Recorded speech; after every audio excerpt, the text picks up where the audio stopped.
নমস্কার, আপনাদের প্রত্যেককেই ইংলিশ টিউশনে সুস্বাগতম। ALMS এর উচ্চারণটা হলো আমচ।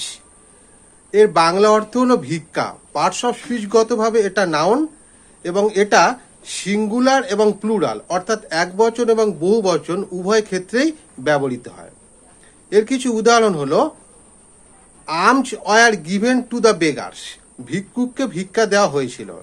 এখানে আম শব্দটা প্লুরাল অর্থে অর্থাৎ বহুবচনে ব্যবহৃত হয়েছে। এর আরেকটা উদাহরণ হলো the alms given to the beggar was partly, ভিক্ষুককে যে ভিক্ষা দেওয়া হয়েছিল সেটা অতি সামান্য। এখানে আম শব্দটা সিঙ্গুলার নাম্বার অর্থাৎ এক বচনে ব্যবহৃত হয়েছে। প্রসঙ্গক্রমে আমজ হাউস এর বাংলা অর্থ হলো অনাথ আশ্রম। A house founded by charity offering accommodation to the poor people. ধন্যবাদ।